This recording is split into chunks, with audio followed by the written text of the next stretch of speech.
Welcome to this deep analysis of one of the darkest and most disturbing stories in American history. Tell us where you're watching from. I ask that you subscribe to the channel. It helps us continue bringing stories in this format. Well, here it is. The photograph sits in a gilded frame on the mantelpiece of the Hannon family home in Portland, Maine, where October rain streaks down the windows and the Atlantic wind rattles the old Victorian structure with persistent fury. The image captures 5 boys standing in descending height order, their faces solemn yet connected by an invisible thread of brotherhood. The year is 1937, and the eldest boy, Thomas Hannon, stands with his hand protectively on the shoulder of the youngest, Patrick, while the 3 middle brothers, James, Michael, and William, hold themselves with a dignity that seems beyond their years. The photograph has presided over 3 generations of Hannon family gatherings, christenings, weddings, and funerals, serving as a silent testament to unity and perseverance through hardship. Robert Hannon discovers the photograph's true story on a Thursday afternoon in late October 2024, when his mother Catherine, now 83 years old and battling the early stages of dementia, begins speaking about her father-in-law Thomas with unusual clarity and disturbing detail. Robert, 48 years old and recently divorced, has moved back into the family home to care for Catherine after his father's death 6 months earlier. The house feels different now, emptier despite Catherine's presence, as though his father's absence has exposed secrets that were always there but never acknowledged. Robert sits at the kitchen table sorting through decades of family documents, preparing to apply for veterans' benefits his mother never claimed, when Catherine enters the room holding the framed photograph. She sets it down with trembling hands, and Robert notices for the first time how the glass has developed hairline cracks radiating from the center, creating a spider web pattern that seems to fragment the brothers' faces into disconnected pieces. Catherine begins speaking in a low voice, her words tumbling out with the urgency of someone who fears forgetting before the telling is complete. She reveals that Thomas Hannon, Robert's grandfather whom he never met, was not the successful merchant sailor his father always described. Instead, Thomas and his 4 younger brothers were sold by their widowed father to a coal mining operation in Pennsylvania when Thomas was barely 13 years old, the transaction disguised as an indentured servitude contract that promised education and opportunity but delivered only brutality and exploitation. The revelation strikes Robert with physical force, as though the foundations of his identity have suddenly shifted beneath his feet. He has spent his entire life believing the Hannon family narrative of immigrant success, of Irish ancestors who arrived in America with nothing and built prosperity through honest labor and determination. His father Sean had spoken often of Thomas's discipline and work ethic, attributing the family's eventual success to these inherited qualities. Now Catherine explains that Thomas's discipline was forged in the darkness of Pennsylvania coal mines, that his work ethic was born from 12-hour shifts underground beginning before dawn and ending after sunset, that his silence about the past was not modesty but trauma too deep to articulate. Robert learns that the photograph was taken on the single day the 5 brothers were reunited as adults, 23 years after they were separated and sent to different mining camps across Pennsylvania and West Virginia. Catherine describes how Thomas spent 2 decades tracking down his brothers through labor union records, church registries, and the informal networks of Irish immigrants scattered across the industrial Northeast. The reunion occurred in Philadelphia on October 15, 1937, arranged to coincide with the feast of St. Teresa, their mother's patron saint. The brothers met in the back room of an Irish pub in South Philadelphia, and after hours of conversation filled with both tears and laughter, they stepped into the alley behind the building where a street photographer captured their image. Catherine explains that the photograph's composition was deliberate, recreated from a mental image Thomas carried for 23 years. As the eldest, he had tried to protect his brothers during their final days together in their childhood home outside Cork, Ireland, before their father's desperation and debt forced the unthinkable transaction. On the morning they were to be separated, Thomas had arranged his brothers by height in the narrow hallway of their cottage, placing his hand on Patrick's shoulder exactly as it appears in the photograph. He made them promise to remember that moment, to hold onto the image of their unity regardless of how far apart they might be scattered.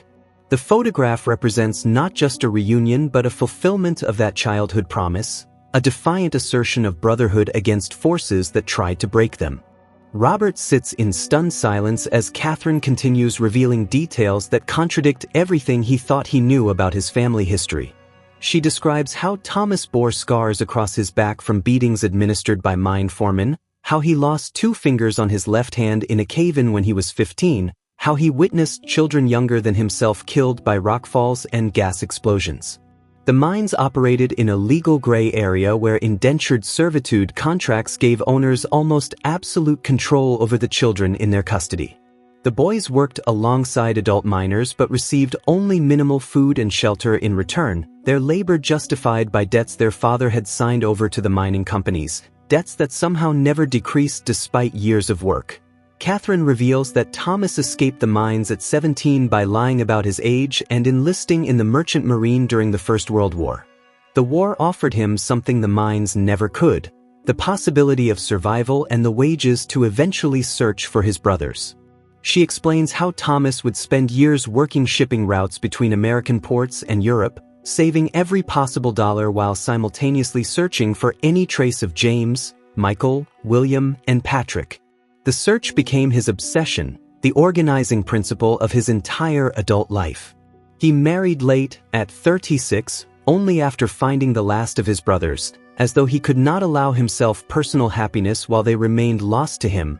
Robert notices how Catherine's hands shake as she traces the outline of Thomas's face in the photograph, her finger following the crack in the glass that runs directly through his eyes.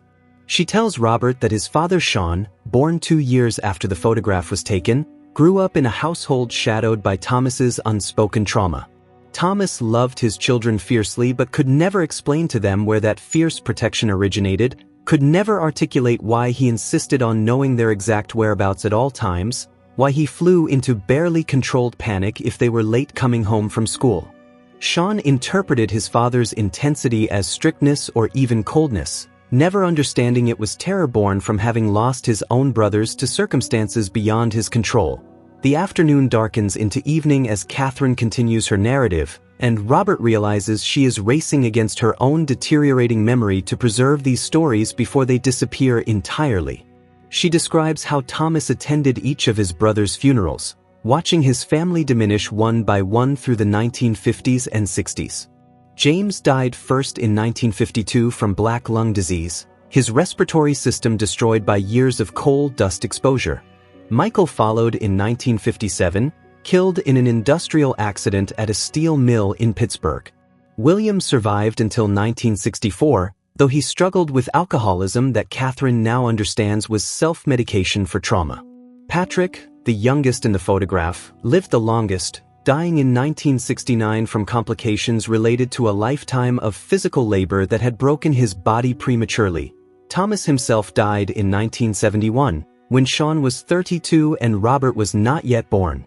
Catherine married Sean in 1973, 2 years after Thomas's death, and heard these stories from her husband during the rare moments when grief and whiskey loosened his carefully maintained emotional control. Sean made Catherine promise never to tell their children about the true nature of Thomas's childhood, believing the shame of what their great-grandfather had done in selling his sons would damage the family's sense of identity. Catherine honored that promise for 50 years, through Sean's life and 6 months beyond his death, but now feels compelled to break it before her failing mind makes the breaking impossible. Robert asks why Catherine is telling him this now, what has changed to make the revelation necessary. She explains that she received a letter 3 weeks ago from a genealogical research organization working on behalf of a class action lawsuit against the descendants of mining companies that profited from child labor and indentured servitude in the early 20th century. The letter included documentation of Thomas's indenture contract, signed by his father Seamus Hannon in 1899, legally binding 5 boys aged 13, 11, 9, 7, and 5 to 12 years of labor in Pennsylvania coal mines. The contract, written in formal legal language that disguises its true nature, valued each boy's labor at $200, totaling $1,000 applied to Seamus Hannon's debts to a company that no longer exists but whose successor corporations still operate today.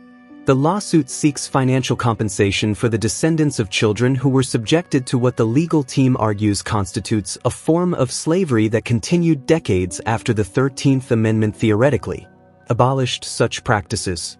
The research organization has identified over 2,000 families whose ancestors were bound by similar contracts between 1870 and 1920, most of them Irish, Italian, Polish, and Jewish immigrants whose poverty and legal vulnerability made them targets for labor exploitation.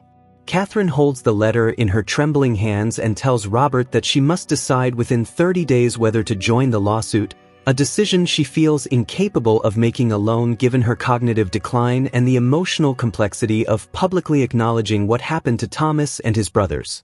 Robert takes the letter and reads through the dense legal language that describes in clinical terms the brutality his grandfather endured. The document includes statistical analysis showing that children in indentured servitude in mining operations faced mortality rates 37% higher than adult miners, suffered permanent physical disabilities at rates exceeding 50%, and received virtually no education despite contractual promises. The lawsuit argues that the economic value extracted from these children, adjusted for inflation and compounded interest, represents billions of dollars in unpaid wages and damages. Robert feels the weight of this information settling over him like the coal dust that once coated his grandfather's lungs, understanding that accepting this truth means dismantling the comfortable family mythology he has always accepted. Catherine places her hand over Robert's and tells him there is more he needs to understand before making any decisions about the lawsuit. She explains that the photograph on the mantelpiece represents not only a reunion but also an agreement among the brothers about how they would handle their shared past. During that single day together in Philadelphia, the five brothers made a collective decision to protect their children from knowing the full truth of their childhoods.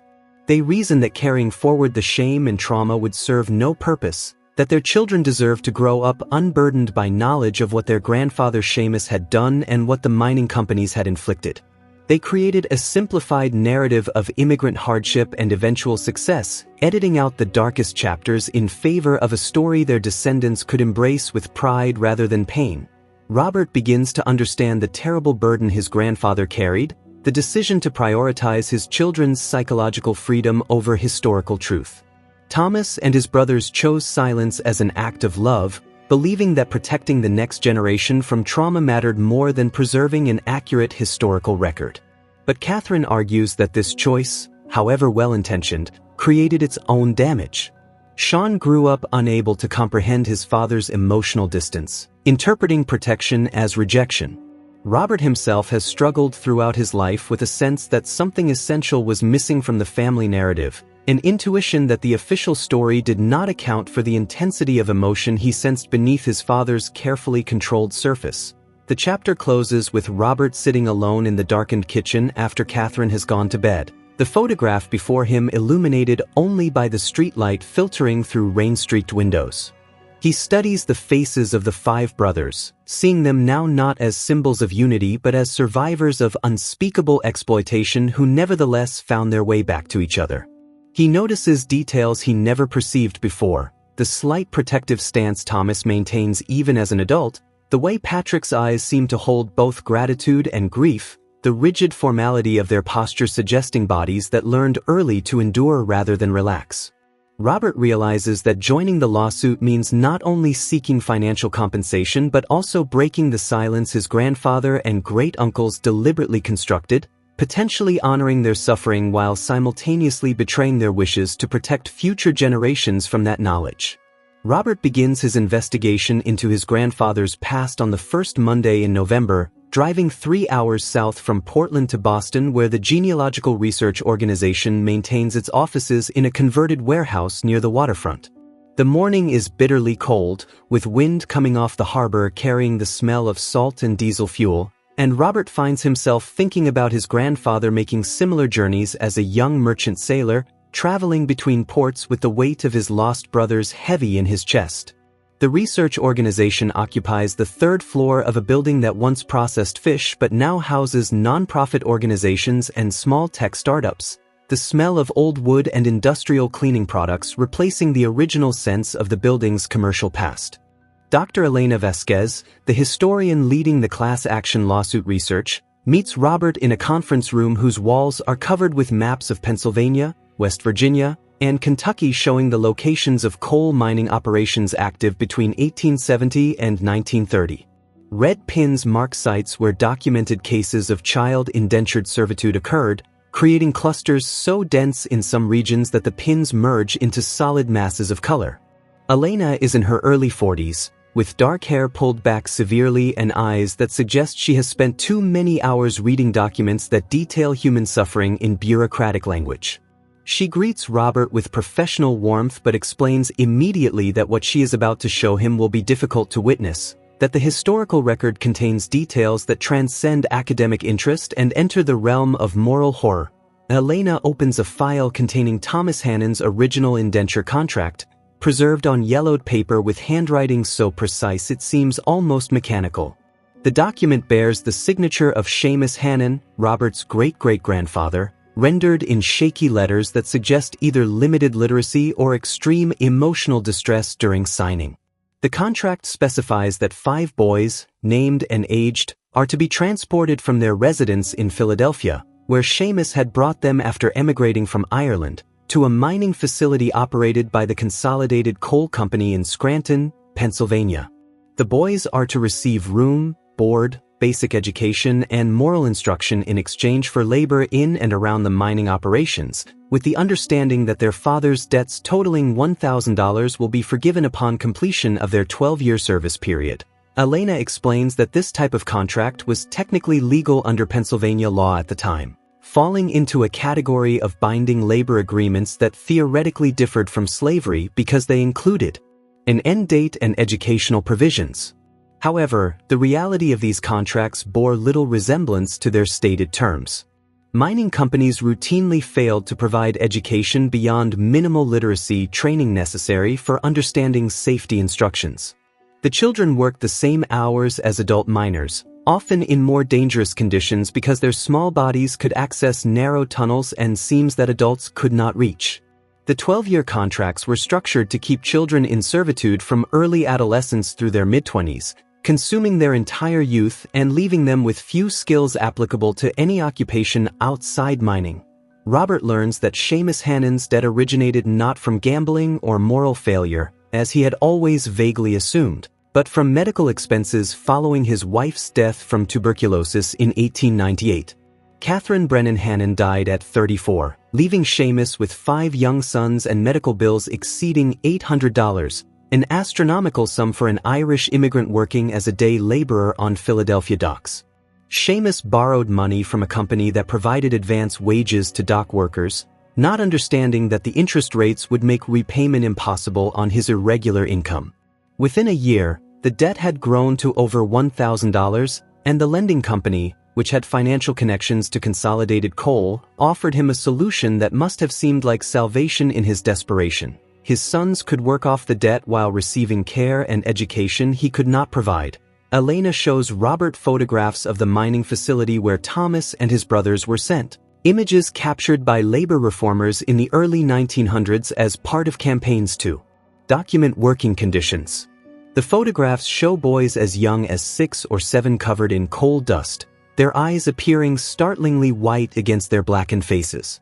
Some images capture children sorting coal on conveyor belts, their small hands moving constantly to separate usable coal from slate and rock. Other photographs show the entrance to mine shafts, with groups of children waiting to descend into darkness that would consume 12 hours of their day. Elena explains that the youngest children, like Patrick who was only 5 when contracted, initially worked above ground as breaker boys, sitting on hard benches for hours sorting coal until their hands bled and their spines curved from the constant hunching. The historical record reveals that Thomas and his brothers were separated within weeks of arriving at the mining facility. Consolidated Coal operated multiple sites across Pennsylvania, and children were moved between locations based on labor needs and to prevent the formation of family bonds that might encourage collective resistance or escape attempts. Thomas was sent to a deep shaft mine near Scranton where he worked as a mule driver, responsible for managing the ponies that pulled coal carts through underground tunnels. His brothers were distributed to different facilities, James to a surface operation sorting coal, Michael to a mine in Wilkes-Barre, William to a facility near Pittsburgh, and Patrick kept at the original Scranton location working in the breaker room until he was old enough for underground work. Elena provides Robert with copies of company records that document Thomas's years in the mines with chilling bureaucratic precision. The ledgers note his arrival, his assignment to specific work duties, occasional medical treatments for injuries, and disciplinary actions for infractions, including attempting to send letters to his brothers and refusing to work on the anniversary of his mother's death. One entry from 1902, when Thomas was 16, records 20 lashes administered for insubordination after he questioned a foreman's authority. Another entry from 1903 documents his treatment for a crushed hand after a loaded coal cart ran over his fingers, an injury that required partial amputation of his left ring and pinky fingers. The ledger notes that he returned to work 3 days after the amputation, suggesting the company's medical care prioritized productivity over recovery. Robert discovers that Thomas made multiple escape attempts between ages 14 and 17, each resulting in recapture and increasingly severe punishment. The company employed men specifically tasked with tracking down runaway children, understanding that the indenture contracts made flight technically illegal and allowed them to use local law enforcement to assist in recaptures.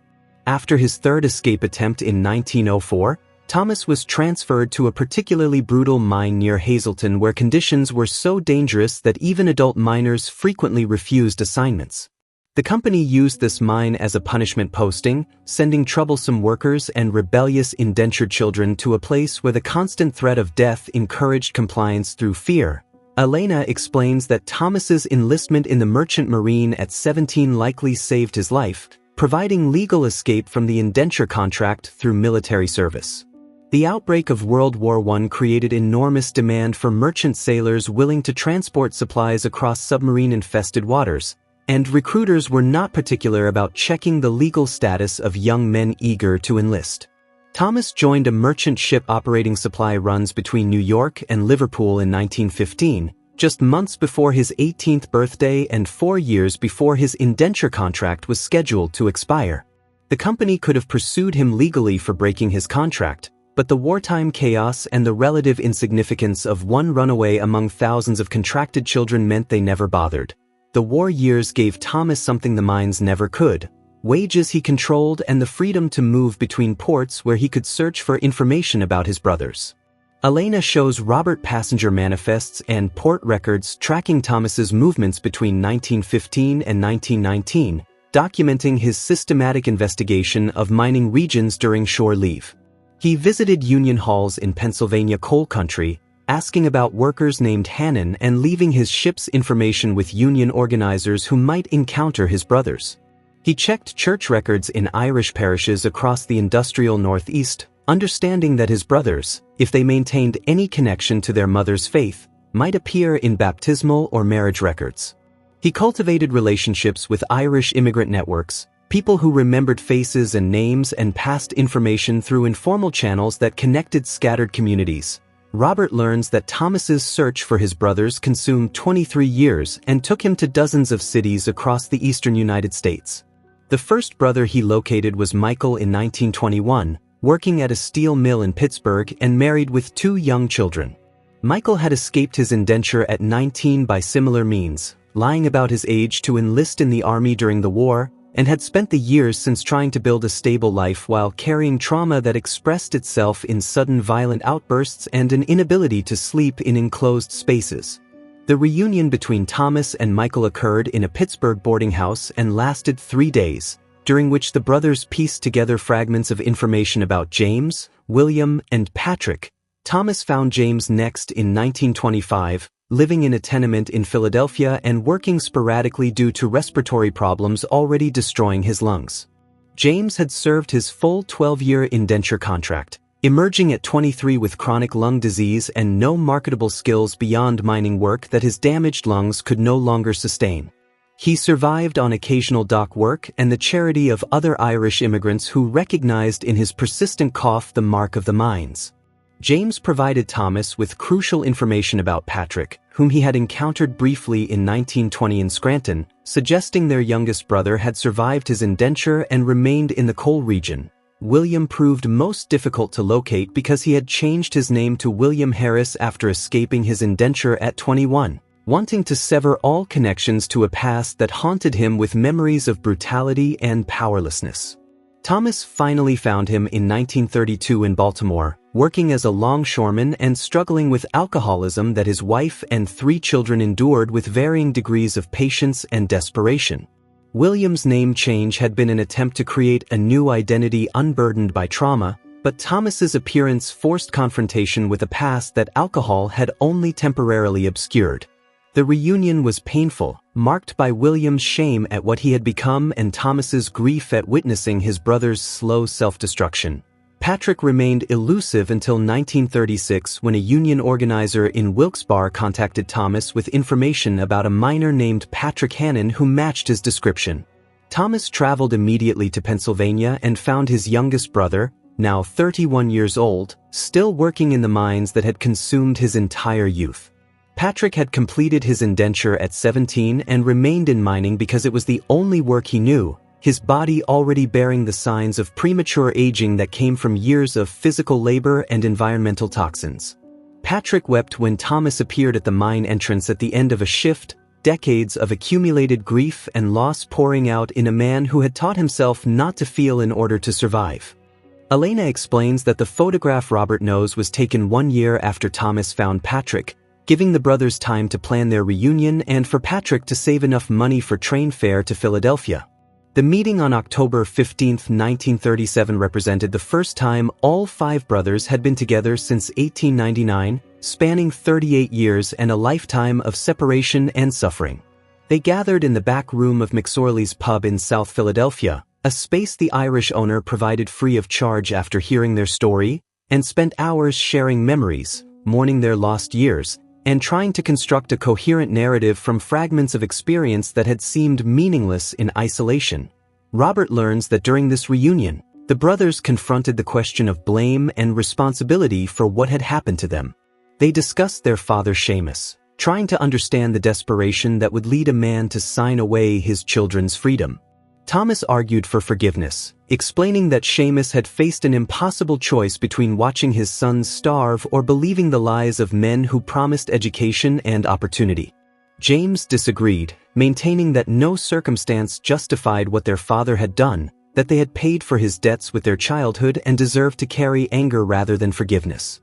The debate continued for hours without resolution, each brother working through his own relationship to their shared trauma. Elena shows Robert a document that surprises him, a collective statement the brothers drafted and signed during their reunion, a kind of informal will expressing their wishes for how their story should be remembered. The statement, written in Thomas's careful handwriting and signed by all 5 brothers, explicitly requests that their children and grandchildren not be burdened with the full truth of their experiences. The brothers write that they have carried this suffering so that future generations would not have to, that they choose silence as their gift to descendants who deserve to grow up free from the weight of trauma they did not cause and cannot change. Reading this document, Robert understands that his grandfather's silence was not evasion but sacrifice, an attempt to ensure that history's cruelty ended with their generation. The chapter concludes with Elena explaining the legal and moral complexity of the lawsuit. The document Robert's grandfather and great-uncles signed expressing their wish for silence creates ethical questions about whether pursuing financial compensation honors or violates their intentions. Elena argues that seeking accountability for historical injustice serves purposes beyond individual compensation, potentially preventing similar exploitation in the future and acknowledging suffering that official histories have ignored. However, she acknowledges that Robert must weigh these broader considerations against his grandfather's explicit wishes, a decision that has no clear right answer but requires choosing between competing values that cannot be simultaneously honored. Robert spends the week following his meeting with Elena investigating his grandfather's life with an intensity that surprises him, as though understanding Thomas might provide keys to understanding himself. He returns to Portland carrying copies of historical documents, photographs of mining operations, and the brothers' collective statement, Materials he spreads across the dining room table in his family home while Catherine watches with an expression mixing approval and anxiety.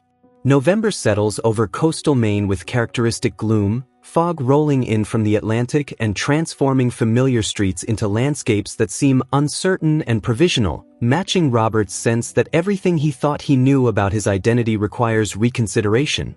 Robert begins reconstructing Thomas's life after the Merchant Marine, the years between 1919 and his death in 1971. He discovers through newspaper archives and maritime records that Thomas worked shipping routes for over 20 years, rising eventually to the position of first mate on cargo vessels operating between American and European ports. The work suited him, providing both income and the mobility necessary to continue searching for his brothers while avoiding the permanent attachments that might have distracted from his mission. He lived in boarding houses in various port cities, maintaining minimal possessions and sending most of his earnings to support James, whose deteriorating health made regular employment impossible. The archives reveal that Thomas did not marry until 1938, the year after the brothers' reunion photograph was taken, as though finding his brothers freed him to pursue a personal life he had denied himself during the years of searching. He met Margaret O'Donnell in Boston, where she worked as a seamstress in a garment factory, and their courtship was brief and practical, two people in their late 30s understanding that romance at their age meant partnership more than passion. They married in November 1938 at St. Stephen's Church in the North End, with Michael and William attending as witnesses, and Thomas immediately began working double shifts to save money for a house that would finally route him to a specific place. Robert learns that Thomas and Margaret had 3 children between 1939 and 1946, Sean in 1939, Mary in 1942, and Joseph in 1946. Thomas was 43 when Sean was born, already bearing the physical marks of decades of hard labor and the psychological scars of trauma he could neither discuss nor escape. Margaret, who died in 1983 before Robert was born, apparently understood her husband carried darkness he could not share, and she constructed their marriage around acceptance of his silences rather than demands for disclosure. The family lived in a small house in Dorchester, a working-class Irish neighborhood where Thomas's background as a merchant sailor and his brother's scattered working-class occupations seemed unremarkable. Robert discovers through conversations with elderly neighbors who still live in Dorchester that Thomas was known as a stern but devoted father who maintained rigid rules about his children's whereabouts and activities. Former neighbors remember Thomas insisting that Sean, Mary, and Joseph check in hourly when playing outside, that they never accept rides from anyone even slightly unfamiliar, that they maintain constant awareness of their surroundings and potential dangers. One neighbor, now 91 and living in an assisted living facility Robert visits on a gray November afternoon, recalls Thomas's panic when 7-year-old Sean disappeared for 3 hours in 1946, eventually found safe at a friend's house but having forgotten to tell his parents where he was going. Thomas apparently gathered his children that evening and told them a carefully edited story about boys who were lost and never found their way home, instilling in them a sense that separation was not merely inconvenient but potentially catastrophic. Sean Hannon, Robert's father, grew up interpreting his father's intensity as criticism and control rather than protection born from trauma. Robert finds his father's old journals, kept sporadically between 1956 and 1963, expressing frustration with Thomas's emotional unavailability and rigid expectations. The journals reveal Sean's adolescent resentment of a father who seemed incapable of praise or warmth, who responded to achievements with curt acknowledgement and to failures with harsh criticism. Sean writes about feeling he could never meet Thomas's standards, never understand what his father wanted from him beyond obedience and caution.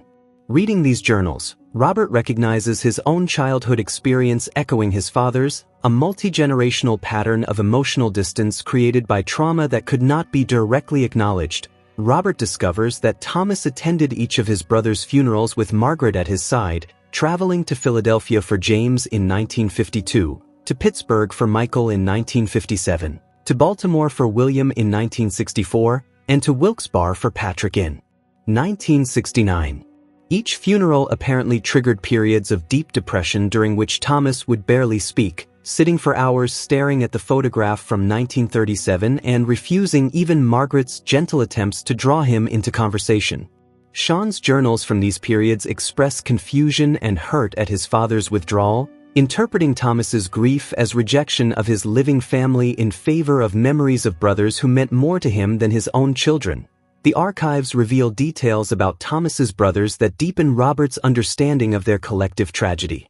James died at 53 from respiratory failure, his lungs so damaged by coal dust that he essentially suffocated slowly over several years.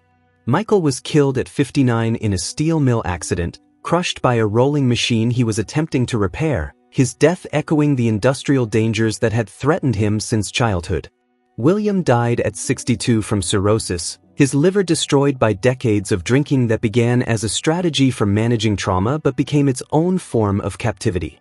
Patrick survived longest, dying at 64 from a combination of black lung disease and the physical deterioration that came from 46 years working in conditions designed to extract maximum labor with minimum concern for human welfare. Robert learns that Thomas established small trust funds for his brother's children after each brother died, using money he had carefully saved throughout his working life. The trust funds were not large, typically between $2,000 and $5,000 depending on when they were established, but they represented Thomas's attempt to provide his nieces and nephews with opportunities their fathers had been denied. He maintained correspondence with these extended family members, sending birthday cards and occasional letters that were warm but brief, creating connections without the intensity that might have required explaining why these relationships mattered so deeply to him. Robert finds boxes of returned letters in his mother's attic, responses from cousins he never knew existed, thanking Thomas for generosity they clearly did not fully understand.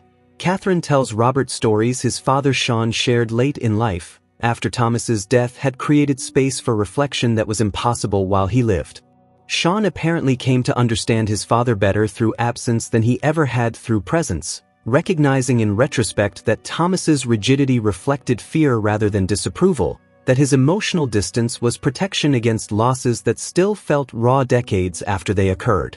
Sean told Catherine he wished he had asked his father about his childhood before it was too late, that he had interpreted silence as indifference when it was actually a gift intended to spare him from knowledge too painful to carry. By the time Sean gained this insight, Thomas was gone, and the opportunity for honest conversation had passed. Robert realizes that he has inherited this same pattern of misunderstanding, spending his own childhood feeling his father Sean was emotionally distant and critical, never recognizing that Sean was perpetuating patterns learned from Thomas who had learned them from necessity in the mines. The recognition brings both grief and strange relief, understanding that the coldness he experienced was not personal rejection but the transmission of protective strategies that had outlived their usefulness. Robert's recent divorce suddenly appears in new context, his ex-wife Jessica's complaints about his emotional unavailability and inability to be vulnerable echoing criticisms that could have been directed at Sean or Thomas, suggesting trauma's effects persist through generations even when its origins remain hidden. Robert discovers that Thomas kept a single personal possession from his years in the mines, a small leather-bound notebook in which he had recorded the names and birth dates of every child who died in mining accidents during his years in servitude. The notebook, which Robert finds in a box of Thomas's effects Catherine saved, contains over 200 entries spanning 1899 through 1915, each noting a name, age, date of death, and brief description of how the child died. The entries are written in Thomas's careful handwriting, though the early entries are more primitive, suggesting he taught himself improved penmanship over the years. The causes of death vary but repeat with horrible frequency: rockfalls, explosions, drownings in flooded tunnels, crushed by machinery, pneumonia, burns, falls down shafts, suffocation from gas. The notebook reveals that Thomas witnessed dozens of these deaths personally, while others he recorded from stories shared by fellow workers. One entry from March 1901 documents the death of a boy named Timothy Sullivan, age 8, crushed by a coal cart when the mule pulling it spooked and ran. Another from August 1903 records 3 boys, ages 9, 10, and 12, killed when a tunnel collapsed during their shift. The entries continue year after year, accumulating into a catalog of child death that occurred not in war or natural disaster but in industrial operations designed to maximize profit through child labor that cost less than adult workers and could be disciplined with impunity. Robert understands that Thomas kept this record as a form of memorial, ensuring that children who died forgotten would be remembered by at least one person who witnessed their brief lives. Robert finds himself unable to sleep, spending nights reading and rereading the notebook's entries and imagining his grandfather as a teenager witnessing these deaths and carefully recording them by candlelight in whatever private moments he could find. The notebook transforms the lawsuit from an abstract question of historical justice into something intensely personal, a recognition that Thomas and his brothers survived horrors that killed hundreds of other children, that their resilience was not merely personal strength but also contingent luck. Robert begins to understand that seeking compensation through the lawsuit might serve purposes beyond financial settlement, potentially creating public acknowledgement of suffering that has been systematically erased from official histories emphasizing American opportunity and immigrant success. Catherine's dementia progresses noticeably during these weeks, her moments of clarity becoming less frequent and her confusion more persistent. Robert realizes he must make a decision about the lawsuit soon, before Catherine's cognitive decline makes her legally incapable of consenting to join the case. He discusses the situation with his sister Nicole, who lives in Seattle and has maintained minimal contact with the family for over a decade. Nicole's response surprises him with its vehemence. She wants nothing to do with the lawsuit, argues that dredging up historical trauma serves no purpose, and insists that if their grandfather wanted the story known, he would have told it himself. The disagreement creates tension between the siblings that has less to do with the lawsuit itself than with competing strategies for managing family pain. Robert speaks by phone with several of his cousins, Thomas's grandchildren through Mary and Joseph, and discovers widely varying responses to the revelation about their grandfather's past. Some express shock and insist on immediate involvement in the lawsuit, feeling their family identity has been built on foundations that were always unstable. Others react with indifference, arguing that events from over a century ago have no relevance to their contemporary lives and that seeking compensation feels mercenary. A few respond with anger at Robert for disturbing a past that was settled, accusing him of prioritizing historical accuracy over family harmony. The divisions among Thomas's descendants reveal how differently people respond to difficult truths about their ancestors, some wanting full knowledge regardless of its implications while others prefer comfortable narratives over complicated realities. The chapter concludes with Robert visiting Thomas's grave in a Catholic cemetery in Dorchester on a cold November afternoon. Standing before a simple headstone that reads, Thomas Patrick Hannon, 1886 to 1971, beloved husband and father. The inscription contains no hint of his years in the mines, his decades searching for his brothers, or the trauma he carried silently to spare his children.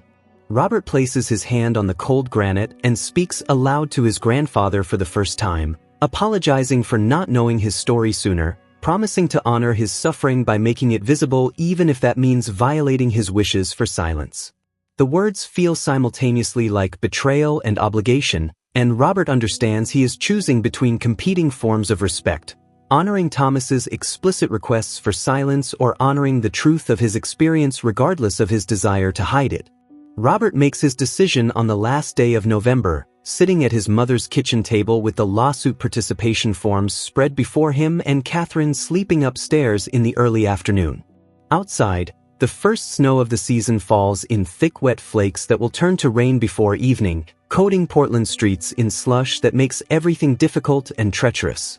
He signs his name carefully on the forms that will add Catherine Hannon and himself to the class action lawsuit as descendants of Thomas Patrick Hannon, understanding that this signature represents a choice to make visible what his grandfather tried to keep hidden, to value historical truth over familial mythology, to seek accountability for injustice even when its primary victims explicitly ask that it be forgotten. Robert returns to Boston the following week to deliver the signed forms personally and to access additional historical records Elena has uncovered. The research organization's office feels different now that Robert has committed to joining the lawsuit, as though he has crossed a threshold that transforms him from observer to participant in a process that will potentially reshape his family's understanding of itself. Elena greets him with professional warmth and leads him to an archive room where she has assembled materials related specifically to the Consolidated Coal Company's operations in Pennsylvania between 1899 and 1920, the period encompassing Thomas and his brother's indentures. The materials include company correspondence revealing that executives understood their indentured child labor practices were morally questionable and legally vulnerable even by the standards of the time. Letters between corporate officers discuss strategies for avoiding negative publicity about child injuries and deaths, including paying off families of children killed in accidents in exchange for their silence and cooperation. One particularly disturbing memorandum from 1905 analyzes the cost-effectiveness of child labor compared to adult minors, concluding that despite higher injury and death rates among child workers, their lower wages and reduced bargaining power made them more profitable overall. The document refers to indentured children as units and calculates their value based on average years of productive labor before disability or death made them useless to the company. Elena shows Robert photographs taken by labor reform activists in the early 1900s, including images from the specific mines where Thomas and his brothers worked.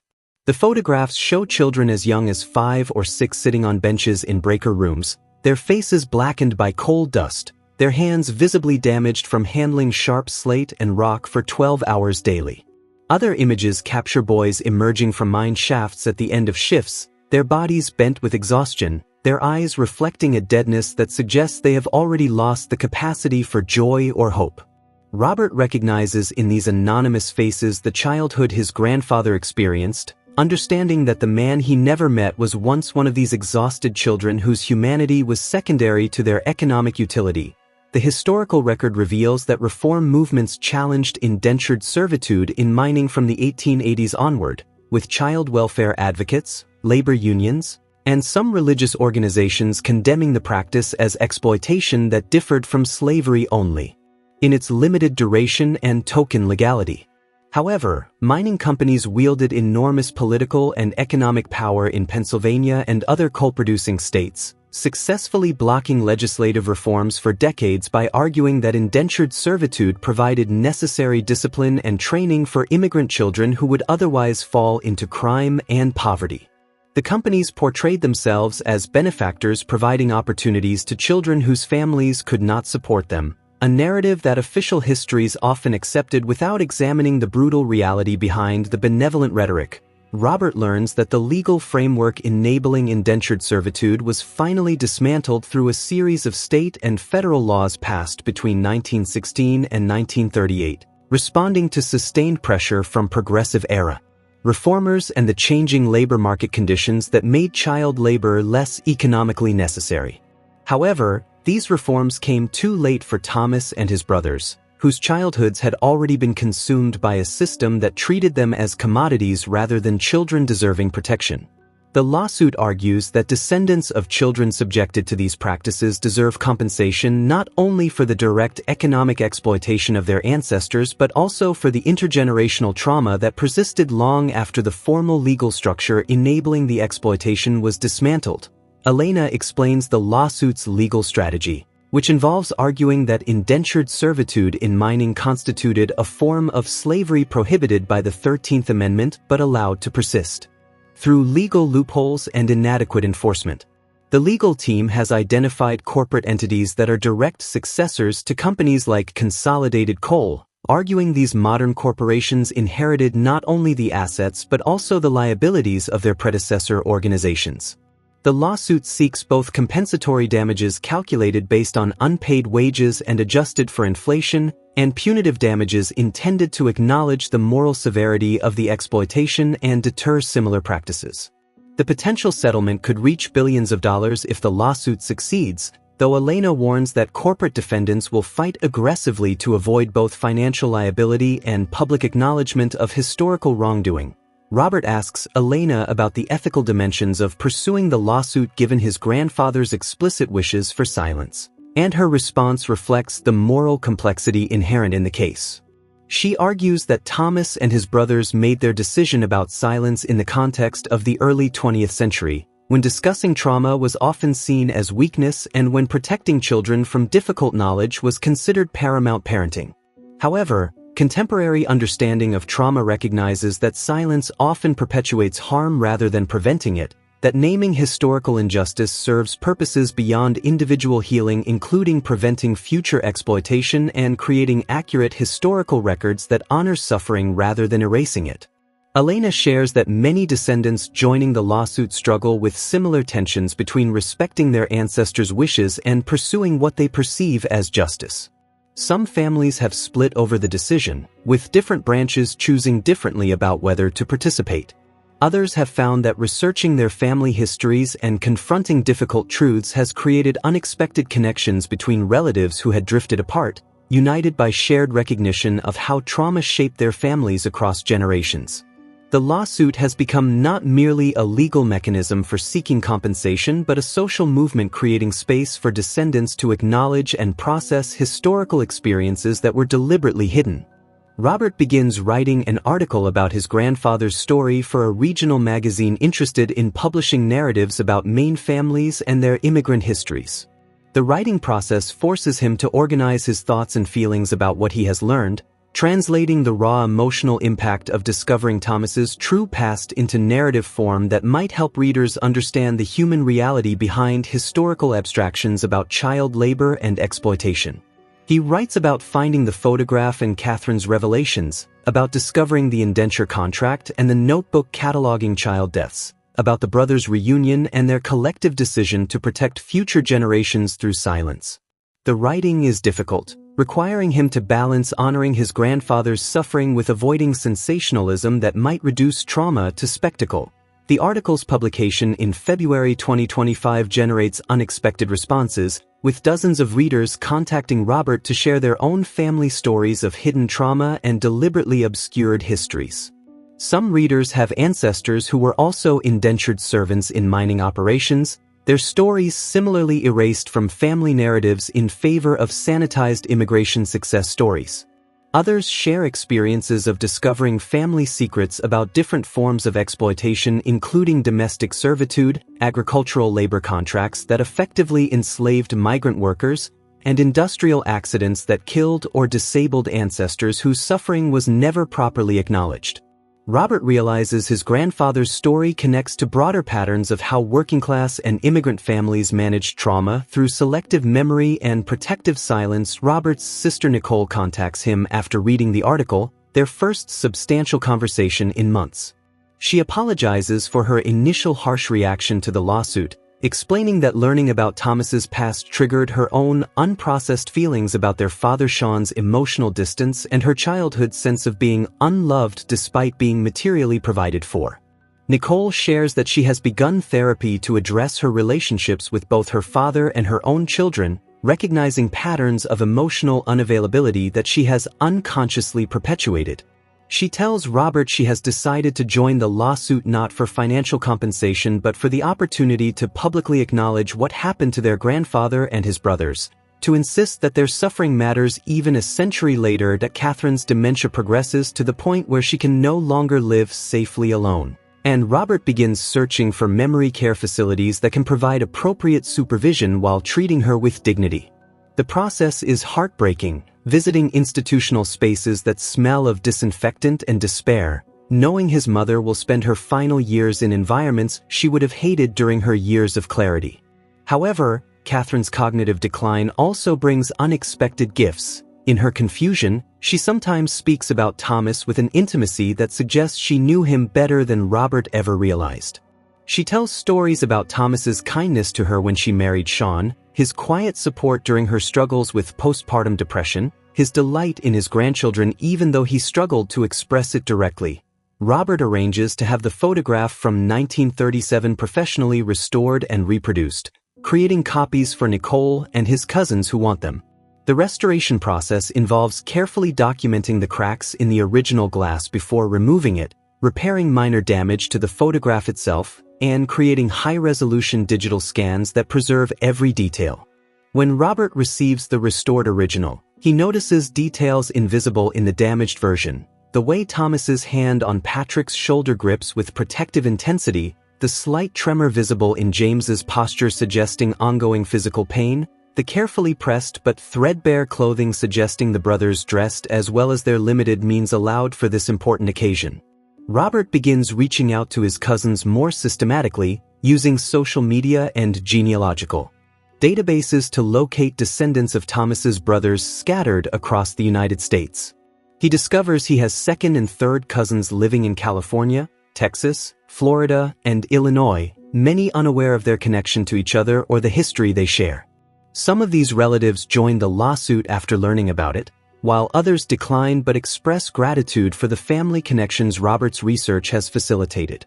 The process creates an unexpected extended family network united not by regular contact but by shared ancestry and the recognition that their grandparents and great-grandparents survived experiences that shaped their descendants in ways they are only beginning to understand. The lawsuit moves forward through preliminary hearings during spring 2025, with corporate defendants filing motions to dismiss based on statutes of limitations and arguments that indentured servitude contracts were legal under the laws of the period and therefore create no basis for contemporary liability. The plaintiffs' attorneys counter that crimes against humanity have no statute of limitations, that the 13th Amendment prohibition against slavery applies regardless of state laws attempting to legitimize exploitative labor practices, and that corporations profiting from child exploitation cannot shield themselves from accountability by claiming they were following legal frameworks they helped create and maintain. The legal arguments are complex, involving constitutional law, corporate liability doctrine, and historical analysis of labor practices. Robert attends one of the preliminary hearings in Philadelphia, sitting in a federal courtroom packed with descendants of indentured children and representatives from the defendant corporations. The proceeding is procedural and technical, involving arguments about jurisdiction and discovery rather than the substance of what happened to the children in the mines. However, the courtroom's atmosphere feels charged with emotion, as though everyone present understands they are participating in something larger than a typical lawsuit. During a break, Robert speaks with other descendants, hearing fragments of stories that echo Thomas's experience. Children separated from siblings, families destroyed by debt and desperation, trauma carried silently through generations until descendants accidentally discovered truths their ancestors tried to hide. The judge denies the defendant's motion to dismiss, ruling that the plaintiffs have presented sufficient evidence to proceed to discovery and potentially to trial. The decision makes national news, with legal scholars debating whether the lawsuit represents appropriate accountability for historical injustice or dangerous expansion of corporate liability that could destabilize settled legal principles. Robert finds himself approached by journalists wanting to interview him about his grandfather's story, and he agrees to some requests while declining others, careful to honor Thomas's humanity by presenting him as a complex person who survived terrible circumstances rather than reducing him to a symbol of victimization. Robert begins regular visits to see Catherine at the memory care facility where she now lives, bringing the restored photograph from 1937 and other family materials that sometimes trigger moments of recognition through her cognitive fog. During one visit in late spring, Catherine has an extended period of clarity during which she tells Robert she is proud of him for joining the lawsuit, that she believes Thomas would understand even if he might not approve. She explains that silence made sense for Thomas's generation, but that Robert's generation has different responsibilities, including ensuring that suffering is acknowledged rather than erased. She says that making Thomas's story visible honors him not by following his explicit instructions but by insisting his life mattered enough to be truthfully remembered. Summer brings depositions and document production as the lawsuit moves through discovery, with corporate attorneys demanding extensive documentation of plaintiffs' genealogical connections to indentured children and economists on both sides calculating the value of child labor and appropriate compensation formulas. Robert provides copies of all the materials he has gathered about Thomas and his brothers, sitting for a deposition in which defense attorneys question whether he can definitively prove Thomas experienced the specific abuses he claims. The proceeding feels invasive and adversarial, as though proving his grandfather's suffering requires subjecting it to scrutiny that treats trauma as potentially fabricated rather than presumptively real. However, Robert understands this adversarial process is necessary to establish the factual record that will either support or undermine the lawsuit's claims. The lawsuit creates unexpected media attention focused on child labor practices historically and in contemporary global supply chains, with advocacy organizations using the case to highlight ongoing exploitation of children in manufacturing, agriculture, and mining operations around the world. Robert finds himself invited to speak at conferences about corporate accountability and historical justice, uncomfortable with the role but convinced that telling Thomas's story might contribute to preventing similar exploitation of contemporary children. He speaks at a labor history conference in October 2025, describing his grandfather's experiences and the process of discovering truths his family had hidden for generations. The presentation is emotional for Robert, who breaks down briefly while describing the notebook of child deaths Thomas maintained as his private memorial to forgotten victims. The lawsuit reaches a preliminary settlement in December 2025, with defendant corporations agreeing to a compensation fund totaling $3 billion to be distributed among verified descendants of children subjected to indentured servitude in mining operations between 1870 and 1930. The settlement includes no admission of wrongdoing but does require defendant corporations to fund educational programs about child labor history and to support ongoing research into corporate accountability for historical exploitation.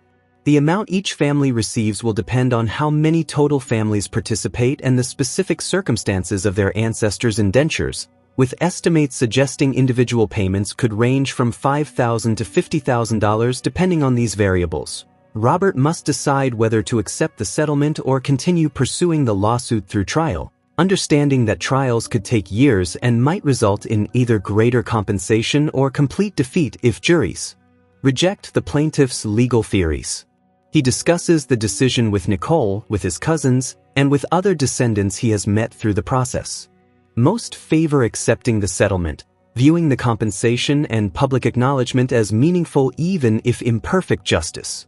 A minority want to continue fighting, arguing that settlement without admission of wrongdoing allows corporations to avoid full accountability and sets inadequate precedent for future cases. Robert ultimately votes to accept the settlement, believing that prolonged litigation would delay justice that should have come a century ago and that Thomas's story has already been told in ways that serve purposes beyond financial compensation. Catherine dies in January 2026, her final weeks marked by increasing confusion and decreasing moments of recognition. Robert sits with her during her last days, holding her hand and telling her about the settlement, about the family connections he has built through the process of researching Thomas's past, about how learning the truth about his grandfather has helped him understand himself and the emotional patterns he inherited. He cannot know if Catherine hears or comprehends, but he speaks anyway, finding that articulating these thoughts to his dying mother clarifies them for himself. Catherine's funeral is small, attended by Robert, Nicole, a handful of elderly friends, and several cousins Robert has met through the lawsuit research, creating a gathering that would have been impossible before the truth about Thomas emerged. Robert receives his settlement payment in March 2026, a check for $37,000 representing compensation for the exploitation Thomas and his brothers suffered over a century ago. The amount feels simultaneously substantial and inadequate, incapable of truly balancing the ledger for childhoods destroyed and trauma that echoed through generations. Robert donates half the money to organizations supporting children in exploitative labor situations globally, uses part to fund college savings accounts for his nieces and nephews, and sets aside the remainder for a memorial project he has been planning since first learning about his grandfather's past. The memorial project involves working with a sculptor to create a monument to be placed in Portland, Maine, honoring all children subjected to exploitative labor practices in the late 19th and early 20th centuries.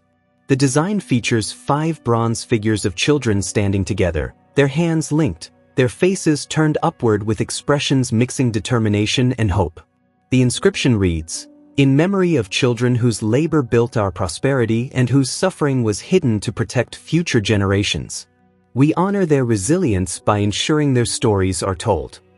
The memorial is dedicated in October 2026, the anniversary of the brothers' reunion photograph, with Robert delivering remarks about his grandfather and the importance of confronting difficult historical truths rather than accepting comfortable narratives that erase exploitation.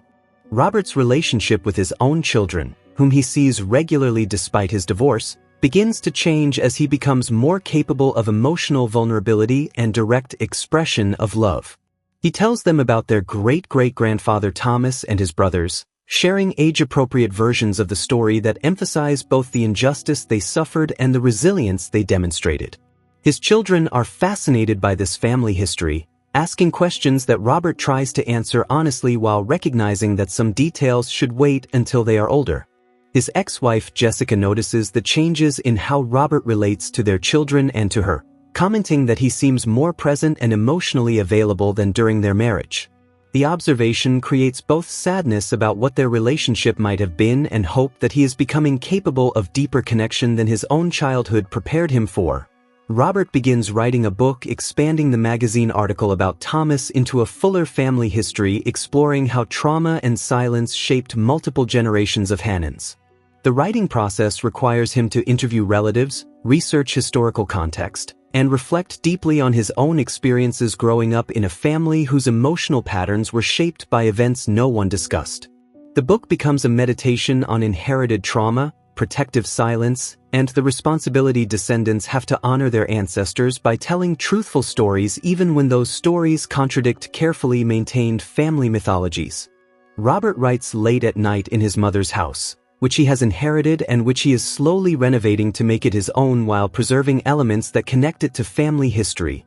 The final chapter of Robert's book describes returning to the cemetery where Thomas is buried, this time bringing his children to meet their great-great-grandfather through stories and connection to his resting place. Robert tells his children about Thomas's life, his years searching for his brothers, his decision to remain silent about his past to protect future generations, and his resilience in building a family despite carrying trauma that never fully healed. He explains that sometimes loving people means respecting their wishes even when we disagree with them, but that sometimes it means making their stories visible even when they asked for silence. He tells his children that Thomas's story belongs to them as part of their inheritance, and that they will someday have to decide what to do with that knowledge and how to integrate it into their own identities. The book concludes with Robert reflecting on the photograph from 1937, which now hangs in his home office where he sees it daily while writing. He understands the photograph differently now, recognizing it not as a simple image of unity but as a document of survival, resilience, and the complex love that makes people capable of enduring almost unendurable suffering for the sake of those who come after. He sees in the faces of the 5 brothers both the children they were, sold into servitude at ages too young to defend themselves, and the men they became despite everything that tried to break them. He understands that honoring them requires holding multiple truths simultaneously, that they suffered terribly and survived courageously, that their silence was both gift and burden, that seeking justice for their exploitation can coexist with respecting their wishes to protect their descendants from trauma. Robert writes that discovering his grandfather's true story has changed him fundamentally, forcing him to confront how much of his identity was built on foundations that were always unstable, because they rested on partial truths and deliberate omissions. He has learned that family mythologies serve important psychological purposes, providing narratives that make suffering meaningful and struggle worthwhile. However, he has also learned that these mythologies exact costs when they require erasing historical realities and silencing experiences that deserve acknowledgement. He concludes that his responsibility as Thomas's descendant is neither to uncritically accept the family mythology nor to completely reject it, but rather to hold both the mythology and the reality in tension, honoring what his grandfather and great-uncles endured while also respecting their complicated legacy of protection through silence. The book ends with Robert imagining a conversation he might have had with his grandfather if Thomas had lived long enough and if courage had existed on both sides to breach the protective silence. He imagines asking Thomas about the mines, about finding his brothers, about deciding to keep the truth hidden from his children and grandchildren. He imagines Thomas explaining that he carried the suffering so his descendants would not have to, that his silence was the most profound expression of love he could offer to people not yet born who would inherit his resilience without inheriting his trauma. Robert writes that he would thank Thomas for that gift while also explaining why he chose to break the silence, why he believed that honoring the truth of Thomas's experience mattered more than preserving the comfortable mythology. He imagines Thomas understanding, even if not agreeing, recognizing that each generation must make its own decisions about how to carry forward the complex inheritance of family history, trauma, resilience, and love that cannot be separated from the suffering that tested it beyond what should have been humanly endurable but somehow was endured anyway. To uncover more stories that reveal the hidden secrets and forgotten mysteries of the past, leave a like if this deep investigation kept you hooked until the end. I invite you to subscribe to the channel. Did you know that 80% of people who watch aren't subscribed and end up missing incredible stories? It costs nothing. Oh, and tell us in the comments where you're watching from and share other dark tales that, in your opinion, deserve to be explored here on the channel. See you soon.